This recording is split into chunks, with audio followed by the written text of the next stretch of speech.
गणनायकाय गणदैवताय गणाध्यक्षाय धीमहि गुणशरीराय गुणमण्डिताय गुणेशानाय धीमहि गुणातीताय गुणाधीशाय गुणप्रविष्टाय धीमहि एकदन्ताय वक्रतुण्डाय गौरीतनयाय धीमहि गजेशानाय भालचन्द्राय श्रीगणेशाय धीमहि एकदन्ताय वक्रतुण्डाय गौरीतनयाय धीमहि गजेशानाय भालचन्द्राय श्रीगणेशाय धीमहि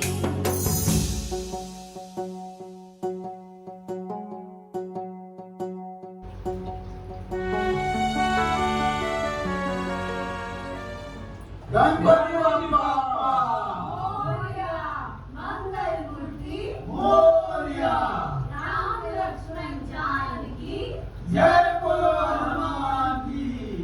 आप सभी गणेश भक्तों का आश्रमी परिवार के 31वें वर्ष के गणेश उत्सव में हार्दिक स्वागत है, स्वागत है, स्वागत है। प्रिय भक्तों, इस वर्ष हमें भक्त शिरोमणि श्री हनुमान जी के प्रमुख मंदिरों के दर्शन और उनकी कुछ महत्वपूर्ण लीलाओं को समझने का सौभाग्य प्राप्त होने जा रहा है। तो चलिए शुरू करें। संकट मोचन हनुमान मंदिर। यह मंदिर उत्तर प्रदेश के वाराणसी में स्थित है। यही वह जंगल का स्थान है जहां हनुमान जी के महान भक्त तुलसीदास जी को हनुमान जी के प्रत्यक्ष दर्शन प्राप्त हुए और उन्हीं के आग्रह पर मिट्टी का रूप धारण कर वह यहाँ स्थापित हो गए। गोस्वामी तुलसीदास जी ने ही जग प्रसिद्ध हनुमान चालीसा लिखी थी। ऐसी मान्यता है कि यहाँ आए सभी भक्तों के सभी प्रकार के कष्ट और संकट हनुमान जी के दर्शन मात्र से दूर हो जाते हैं और इसलिए इसे संकट मोचन हनुमान मंदिर के नाम से जाना जाता है। मेहंदीपुर बालाजी मंदिर। यह मंदिर राजस्थान के मेहंदीपुर में स्थित है।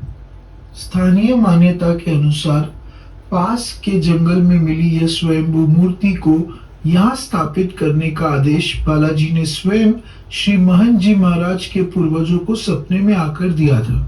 इसी मंदिर में प्रेतराज सरकार और भैरव जी की मूर्ति भी स्थापित है। यह मंदिर पूरे देश विदेश में काला जादू, भूत, प्रेत, पिशाच और ब्रह्म राक्षसों द्वारा पीड़ित मनुष्यों की बाधा दूर करने के लिए प्रसिद्ध है। हनुमान चालीसा की यह पंक्ति, भूत पिशाच निकट नहीं आवे, महावीर जब नाम सुनावे। इस मंदिर में यह पंक्ति प्रत्यक्ष रूप में प्रमाणित होती है। स्थानीय कथा के अनुसार संत मोहनदास जी महाराज की अतुल्य भक्ति से प्रसन्न होकर श्री बालाजी ने उन्हें स्वप्न में दाढ़ी मूछ वाले रूप में दर्शन दिए और उन्हें इसी रूप में मूर्ति रूप में प्रकट होने का वचन दिया, जिसे भविष्य में उनकी लीला द्वारा असोटा गांव में एक किसान को हल जोतते समय उसके खेत की भूमि से प्राप्त हुई। बालाजी महाराज का यह दाढ़ी मूछ वाला स्वरूप का दर्शन केवल भारत में सालासर बालाजी मंदिर में ही प्राप्त होते हैं। पंचमुखी हनुमान मंदिर। यह मंदिर हैदराबाद के बेदनगिरी में स्थित है।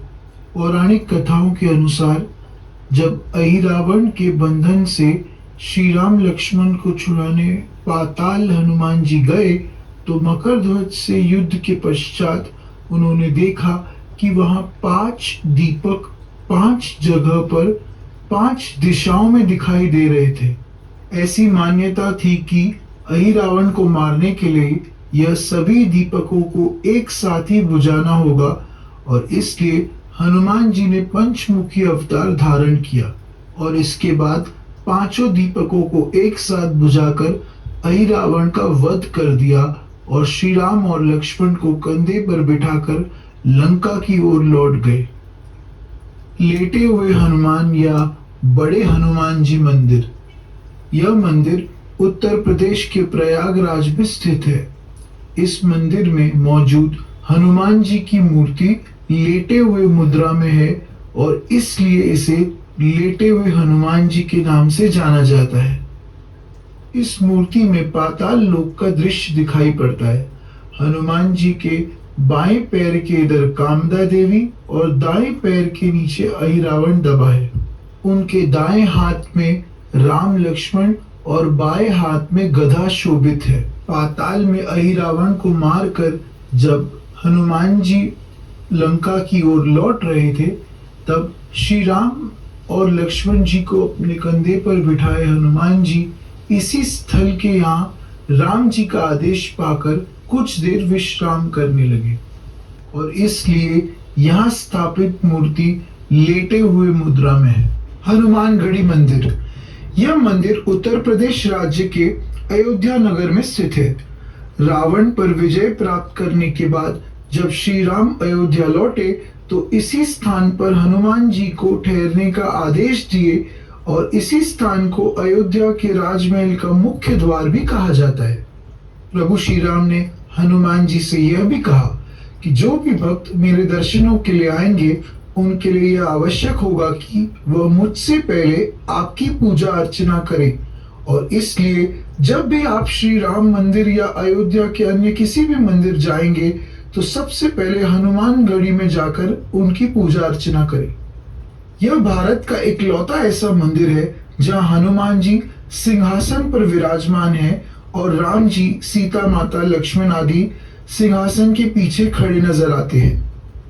ऐसा इसलिए क्योंकि अपने वैकुंठ जाने से पहले श्री राम ने हनुमान जी का राज तिलक इसी स्थान पर कर उन्हें अयोध्या का राजा नियुक्त किया, और इसलिए ऐसी मान्यता है कि हनुमान जी आज भी यहाँ साक्षात विराजमान है।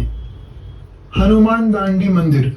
यह मंदिर गुजरात के बेट द्वारका में स्थित है।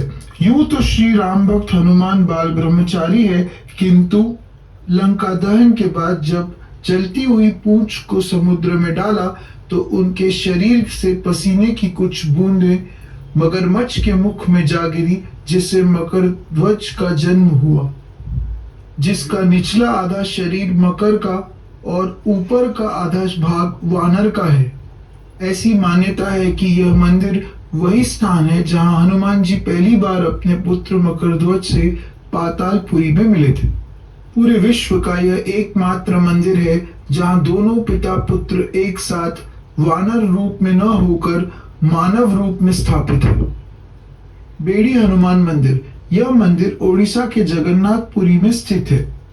पौराणिक कथा के अनुसार श्री जगन्नाथ मंदिर को समुद्र के प्रकोप से बचाने के लिए हनुमान जी को मंदिर की सुरक्षा के लिए तैनात किया गया था, लेकिन कभी कभी प्रभु दर्शन की इच्छा से वे नगर में प्रवेश कर जाते तथा उनके पीछे पीछे समुद्र भी आ जाते, जिसके कारण जगन्नाथ मंदिर को कई बार क्षति पहुंची। इस समस्या के निवारण हेतु भगवान श्री कृष्ण ने हनुमान जी को वहां रोकने के लिए बेड़ी ले आए, परंतु फिर मंद मुस्कान से कहने लगे, तो महाबली हनुमान कोई बेड़ी कैसे बांध सकती है? प्रभु, यदि आप बंधन में बांधेंगे तो एक साधारण सा धागा ही पर्याप्त है। फिर भगवान श्री कृष्ण ने स्वयं अपने हाथों से उन्हें बेड़ी बांधी और उसी के बाद पुरी तट के निकट इस मंदिर को बेड़ी हनुमान मंदिर नाम से जाना जाता है। गिरिजाबंद हनुमान मंदिर।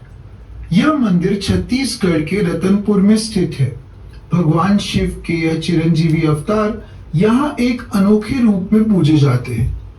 यह विश्व का इकलौता ऐसा मंदिर है जहाँ बाल ब्रह्मचारी हनुमान जी को स्त्री के रूप में पूजा जाता है। पौराणिक कथा के अनुसार यहाँ के एक राजा को स्वप्न में हनुमान जी ने देवी रूप में दर्शन दिए और उसके बाद इसी रूप में यहाँ अपनी मूर्ति प्रकट कर स्थापित हो गए। कष्टभंजन सारंगपुर मंदिर। यह मंदिर गुजरात के सारंगपुर में स्थित है। पौराणिक कथाओं के अनुसार एक बार धरती और स्वर्ग पर शनिदेव का प्रकोप कुछ ज्यादा ही बढ़ गया था, जिसे बचने के लिए सभी देवतागण आदि शंकर जी के पास जा पहुंचे। उन सभी को शिव जी ने समस्या की समाधान हेतु हनुमान जी से अनुरोध करने को कहा। देवताओं की सहायता हेतु भगवान श्री राम का आदेश पाकर श्री हनुमान जी शनिदेव को नियंत्रित करने के लिए निकल पड़े। यह बात जब शनिदेव को ज्ञात हुई तो वह हनुमान जी के क्रोध से भयभीत हो स्वयं को स्त्री के रूप में परिवर्तित कर दिया, यह सोचकर कि बाल ब्रह्मचारी हनुमान जी स्त्री के निकट नहीं आएंगे। परंतु हनुमान जी ने उन्हें पहचान लिया और उन्हें मुस्कुराते हुए कहा, भैया कब तक अपना बचाव स्त्री रूप में रहकर करोगे। जिसे सुन शनिदेव ने अपनी भूल स्वीकार कर उनके चरणों में बैठ गए। सारंगपुर में स्थापित यह मूर्ति भक्तों के सभी कष्टों का भंजन करती है, इसलिए इसे कष्ट भंजन हनुमान मंदिर के नाम से जाना जाता है। डॉक्टर हनुमान मंदिर, यह मंदिर मध्य प्रदेश के भिंड में स्थित है। दंदराव गांव के इस प्रसिद्ध मंदिर की ऐसी मान्यता है कि यहाँ स्थापित मूर्ति भक्तों का इलाज स्वयं करती है और उन्हें सब प्रकार के रोग और दोषों से मुक्त करती है, और इसी कारण यह मंदिर डॉक्टर हनुमान मंदिर के नाम से जाना जाता है। हनुमान चालीसा की यह पंक्ति, नासे रोग हरे सब पीरा, जपत निरंतर हनुमत मीरा। इस मंदिर में यह पंक्ति प्रत्यक्ष रूप से प्रमाणित होती है। मातंग कबीले से जुड़ी लीला। श्रीलंका में स्थित यह कबीले को हर 41वें वर्ष में चिरंजीवी श्री हनुमान जी प्रत्यक्ष रूप में मिलने आते हैं और उनकी हर पीढ़ी को आत्मज्ञान प्रदान करते हैं। यह कबीले के पास वह गुप्त दिव्य मंत्र है जो स्वयं हनुमान जी ने उनके पूर्वजों की सेवा से प्रसन्न होकर उन्हें दिया था, जिससे वे हनुमान जी का आह्वान कर सकते हैं। राम काज को सर्वोपरि दर्शाती लीला।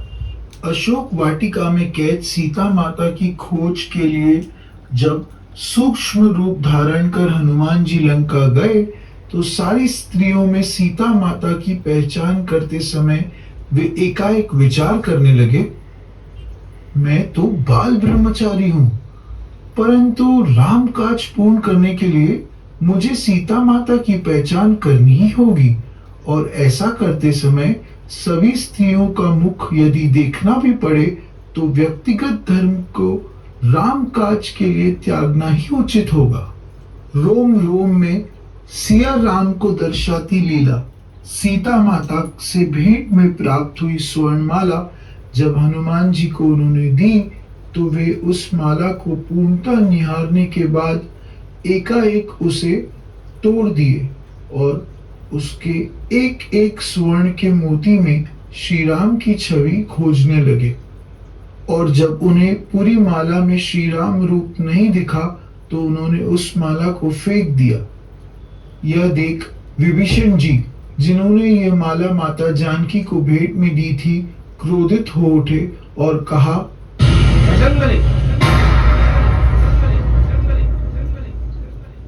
ये क्या कर रहे हैं? ये क्या कर रहे हैं? ये क्या कर रहे हैं? ये क्या कर रहे हैं? इतनी दिव्य माला जो स्वयं माता जानकी ने आपको भेंट स्वरूप दी थी, उसे तोड़ मरोड़ कर आपने फेंक क्यों दी? क्योंकि यह माला पत्थर के टुकड़ों से बढ़कर कुछ भी नहीं है। क्या? पत्थर के टुकड़े? ऐसे अमूल्य रत्न आपको पत्थर के टुकड़े लगते हैं बजरंगबली? अमूल्य रत्न? मैंने तो इन्हें बड़े ध्यान से देखा, परंतु मुझे इनमें से किसी में भी मेरे आराध्य प्रभु श्री राम और सीता मैया दिखाई नहीं दी। तो आपके कहने का तात्पर्य यह है कि इस संसार में वो सभी वस्तुएं बेकार है जहां प्रभु श्री राम के दर्शन न हो? यही सत्य है। आपको कोई संदेह है क्या? यदि ऐसी बात है बजरंगबली, तो आप जिस शरीर को इतने प्रेम और गर्व से धारण किए हुए हैं, क्या इसमें भी प्रभु श्री राम बसते हैं?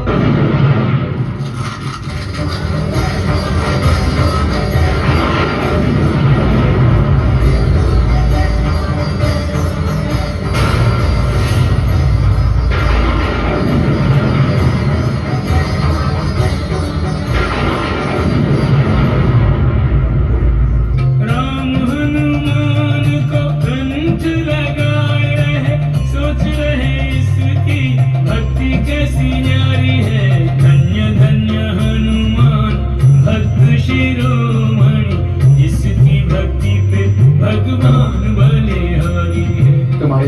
पाकर मैं धन्य हुआ हूं। तुम्हारे समान भक्त ना इस सृष्टि में आज तक जन्मा है और ना ही जन्मेगा। तुम धन्य हो हनुमान, तुम धन्य हो। प्रभु